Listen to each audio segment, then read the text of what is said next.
What's up, everybody? Welcome to another episode of Advice from a Call Center Geek, the Call Center Contact Center podcast. We try to give you some actionable items, take back in your contact center, improve the overall quality, improve the agent experience, hopefully improve your customer experience as well. How is everybody doing? A couple of my last podcasts, my sound wasn't great, so hopefully this is a little bit better. Lot going on. A lot going on in Expedia and our contact center outsourcing world. We've seen a lot of new work with a lot of the natural disasters that are happening in California. It's been a little crazy, but it's really cool when you have a contact center that actually, it's cool that we're selling things and it's cool that we're servicing. But when you can really help people too, there's a huge bonus in that. And in the auto world, in the auto QA world, we're probably doing about 2 to 3 demos a day. Word's getting out. So really excited with everything that we're doing on kind of both our business units here. But I wanted to kind of take some time today to talk about something that I think bridges quality and your contact center, right? And that's talking about kind of some of these service metrics, specifically NPS, Net Promoter Scoring, and CSAT, or Customer Satisfaction Scoring. For a really long time, these have been the staples. I have been a huge advocate, especially, I think the first time 2014, 15, 16, I was really an advocate for NPS. I think, when I saw that most contact centers were focusing just again on core telephony KPIs, that was a metric that I thought, hey man, this thing expands. This thing goes to actual what customers are feeling. But then I think it morphed into something that it wasn't. And I think we tried to make too much out of it. And I think that the survey craze has gone so insane that we're peppered with surveys and after-call surveys and telephone surveys and, hey, will you stay on the line for this survey, that nobody really does them anymore. They're annoyed with them. And I think there's multiple reasons for that. Number one is most companies aren't using them, right? They'll do surveys to check the box so that when the CEO or the CMO says, hey, how are we doing with our NPS? We say, oh, we're doing this, and here's our score. But when they kind of try to correlate that to churn, or when they try to correlate that to revenues, or even agent behaviors, right? A lot of that doesn't make it back into where it needs to go. And now I would even argue that it shouldn't, because I would argue that a lot of the scoring now is misleading. It's misleading, number one, because we're going to discuss really the small percentage of customers that actually take the survey. And number two, that data is skewed. So not only do you have a really small percentage of customers taking a survey, you have data that is skewed from customers that really are just kind of, I always call it the two poles, right? The people who are really happy or really irritated. And you miss all these people in the middle. Right. So, and the other thing is too, is we use this for agent behaviors, and we use this to score our contact center when sometimes it has absolutely nothing to do with that. How many times, right, have you maybe had a quality score of an agent that was high? You took and saw their survey for that score that was extremely low from the customer standpoint. Now, there's other issues with that as well. But so many times it's policies, procedures of your business that correlate to what NPS is. And again, that's good, maybe if we know that, but we don't use it that way, right? The agent can't give a refund. So it's following your procedure, did everything absolutely perfect, but that customer's ticked off and blames it on the agent because the agent is the one who told them no. And I think, again, I see too much of that. And maybe I'm just, to be honest, I've been beat up a lot in the BPO space by customers who really focus on NPS. And then you present so much data to them to be like, guys, here's what's really happening in your contact center. We're using advanced analytics. We're using auto QA. We're getting all of this data. We're seeing all of this. And they're stuck on, this one number that really is, sometimes it's the policy, the procedure's fault, not the agent's fault. So I want to talk about a new way forward today here at the end, but let's go deeper into kind of some of the things that I said. Now, I just did a LinkedIn newsletter So if you want to kind of look at some of the stuff there after this, I'll post the link, and it kind of goes deeper into kind of some of the things I'm going to talk about. But, according to, just listen to some of these kind of, I guess, stats, right? So according to CX Today, the average survey response rate has dropped to just 5%. 5% of your customers, on average, are responding to an after-call NPS or CSAT survey. So you're making massive decisions about your contact center, about your service, about your policies, based on a very small percentage of customers, right? 95% of your customers do not respond to this, right? And we just forget about those guys, right? I think that's a huge issue, right? And this is down, like according to CXA, down 15 to 20% from just a couple of years ago. Again, I think that's a COVID thing. So many people were using contact centers. We flooded the market with these things. Nobody cares about them anymore, right? Think about that again. So let's put that into some, I guess, visuals, right? So we talk about 5%. Yeah, what does that mean? We talk about 95% not. I think that's a better visual, but right, we're using feedback from just 1 out of every 20 customers to shape our service decisions, right? So again, not hearing close to the full story of what we're doing. The other thing, and let's just talk about that too, right? So that means, right, the majority of our customer base is silent. The feedback trends, again, are small. It's an unrepresented group. And again, there's so much that we're going to talk about now with the data aspect, right? So, and we all know this, right? The extremes are the loudest, right?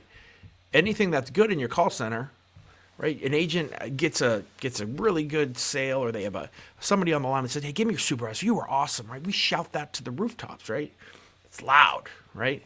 Customers do that too. They shout it from the rooftops when they have good experiences. And that could mean multiple things. Could mean an unbelievably great agent experience. It could mean your policy's amazing, right? Maybe the agent stunk, but your policy's happy. They're happy with the outcome, right? So many variables into that. But also the ticked off. And it's more you will see more irritated customers that will fill out after call surveys, because that's their only outlet to do that. Now, I like what I have some kind of stats from Call Center Helper here, right? So, Call Center Helper notes that the most likely to complete a survey are the happiest, angriest customers. This results in a U-shaped distribution of responses with very few moderates in the middle, right?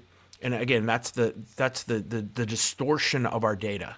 So again, 1 out of every 20 customers we're listening to, and then those customers are probably really happy or really mad. There's nothing in the middle. We don't get a really good view about what is happening. Now, again, we're talking about after call NPS and CSAT surveys. So if you have an overall service where you're looking at analytics, you're looking at sentiment, you're using this as a piece of the pie, I'm probably okay with that, right? Not that you're asking me, right? But so many don't do that, right? And don't say most of you do, because you don't, right? Most of you are just sending those things out, reading it on a dashboard, getting your survey results, and it's done, right? So again, that's kind of my case for why I think there's issues, right? So, I think another issue with NPS and CSAT is their simplicity. So it's kind of like their strength is their weakness, right? Most are just 1 or 2 questions long. They lack, follow up. They lack room for improvement of what you can do. So again, according to a blog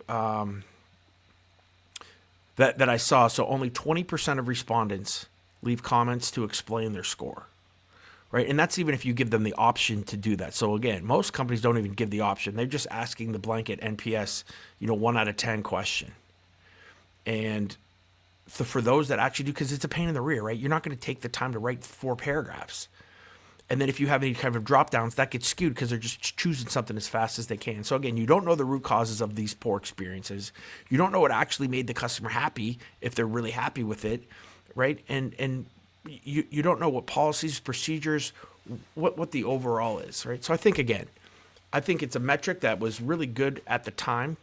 I think it has run its course, and I think that now there's some better things that we can do to get our overall CSAT or NPS scores for what is actually happening in the contact center, right? So again, we just don't want to look at assumptions, right? That's what we're doing when we're doing NPS and CSAT right now today. Most of the time, it's just we're making assumptions. We're not really looking at insights into what is actually happening here. So I like this too, and I wanted to kind of read this. I took a note here. Fred Reichheld, who's the creator of NPS, right? He has criticized companies for, quote, abusing the metric by linking it to bonuses, right? That's the other kind of deal. We all know the smartest people in our organizations are our contact center agents, right? They know how to do anything at any time, right? So if agents feel pressure for high scores or selective, or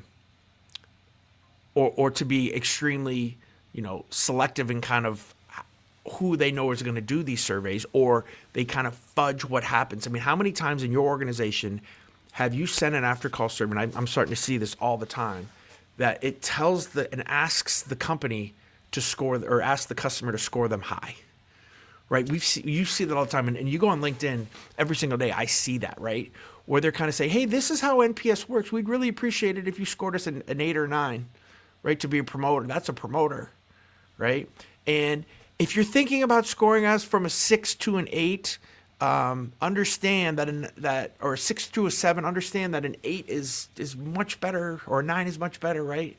Like it almost tries to skew the results, which I don't know why. Maybe if you're going against some type of benchmarking for an industry, right? But again, to have employees kind of feel pressured to coach customers, because that happens a lot, give high scores. Again, what are we doing? What's the whole point of this? Is it to get feedback, or is it to have a vanity metric that we can put on our website? And if that, I don't know if you need to go through all of this deal. And the last thing with this is, two things that kind of go together, right?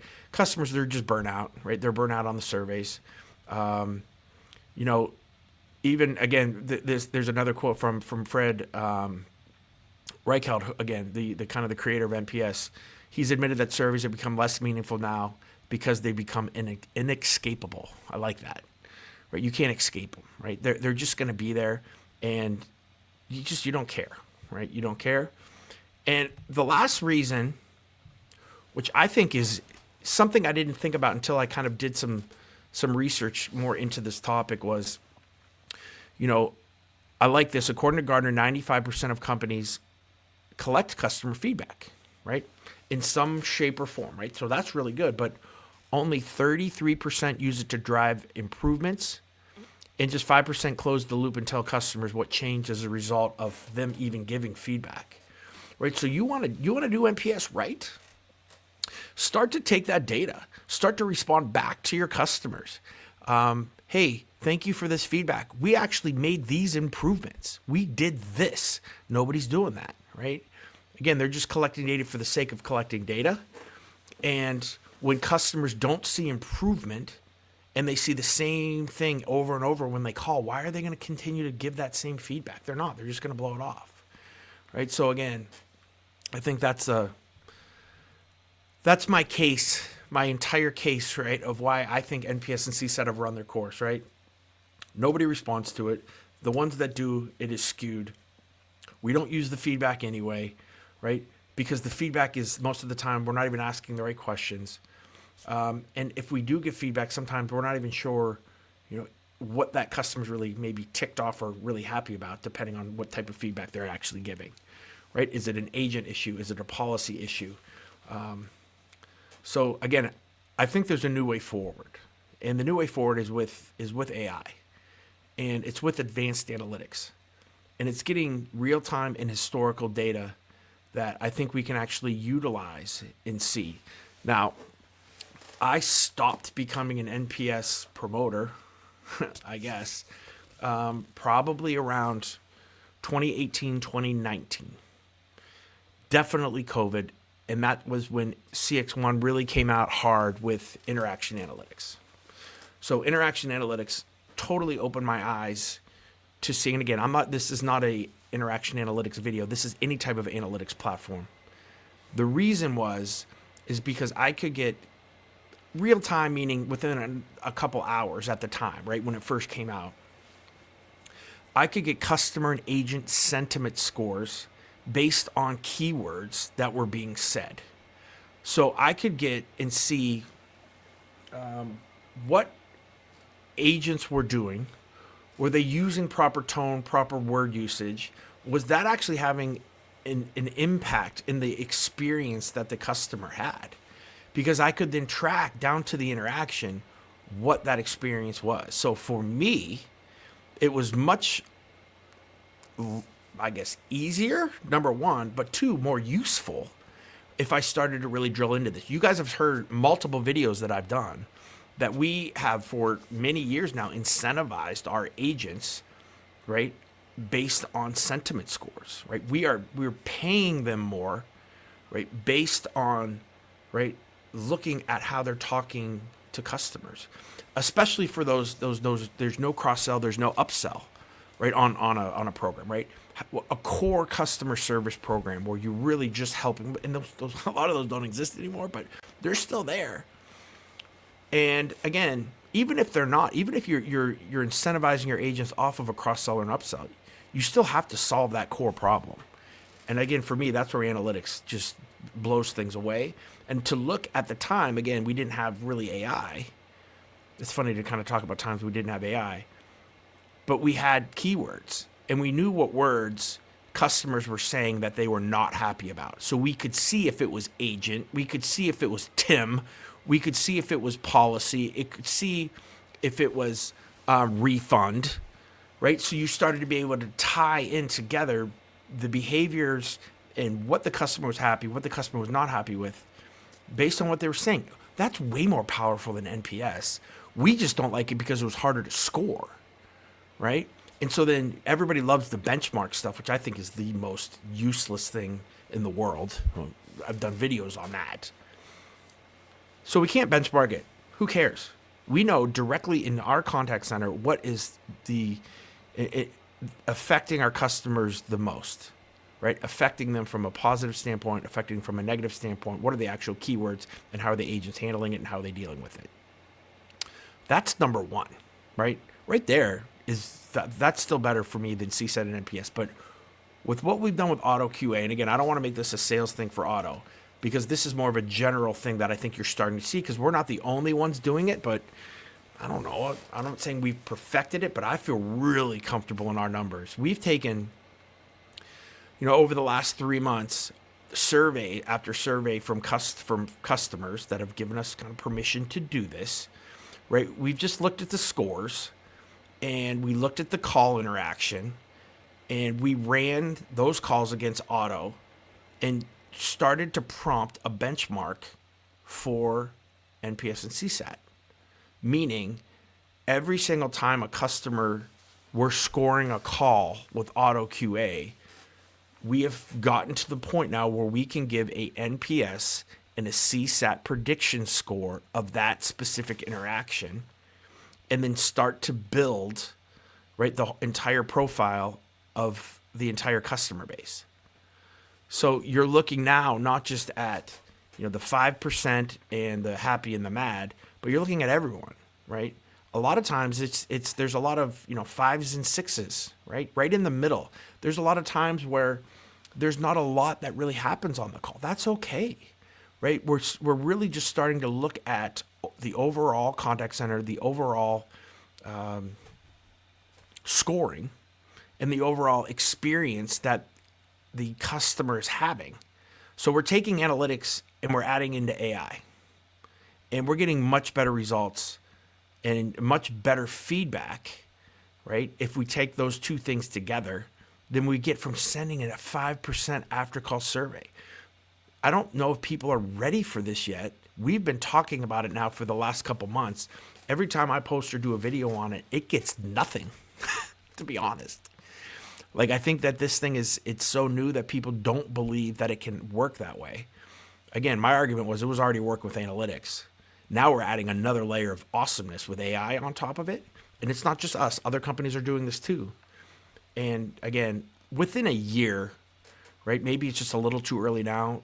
This after call surveys are going to go away. People are going to start to trust the AI, right? So I think, that's been the real, and what's going to happen next to, like, the next real evolution that we're waiting for is true voice, right? No transcripts, right? Because while we can get a little bit of tone, and we can do that when we send to get the transcript, there's some kind of analysis that gets done there.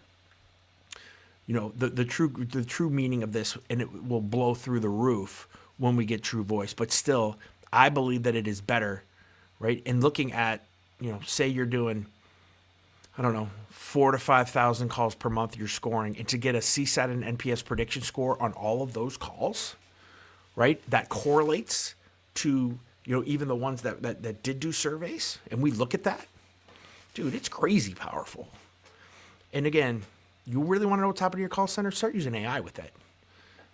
That's going to be the real tell for you. So again, I still think, even if you want to go old school, you don't want to use any technology, I'd rather you go look on Facebook, if you're big enough, in Twitter, and go see what customers are actually saying there.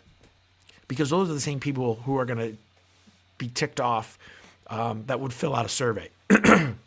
So if you're not looking at that and coming up with any type of rationale or function, then why are you sending the surveys? Because it's the same people that do all that. But we love NPS and we love CSAT, and that's all we've had forever. And people's jobs are tied to it, and I get all that. But I just think, a modern CX strategy has to be built on really the full, journey analysis, not really just these isolated, metrics that we get from a survey, coming back. Looking at real behavioral signals that we can get from analytics tied with AI and asking the proper questions, right? And again, doing this at scale, not just taking that vocal minority. So I think that there's a lot to change here. The beginning of it's there. I mean, we're doing it every single day with customers. I mean, you don't even pay extra for it. Like, I think it's that important that customers need to see that. And then when they start to calibrate it and kind of correlate it to their surveys, they're like, oh my God, Tom, this is something. Yeah, dude, this is really good. So again, hopefully that gives a little bit of, insights. I'm not here to kind of totally change people's minds, because I know that there's a lot of people that they put a lot of time into the NPS and the CSAT, and they are doing it right, and they're tying it to other metrics.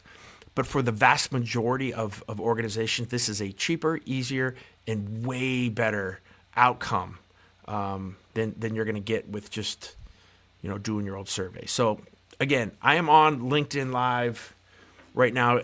I will stay for a minute or two to see if there's any questions. See a couple people on. See, we're on TikTok. We're on X as well. So again, if you have anything, let me know.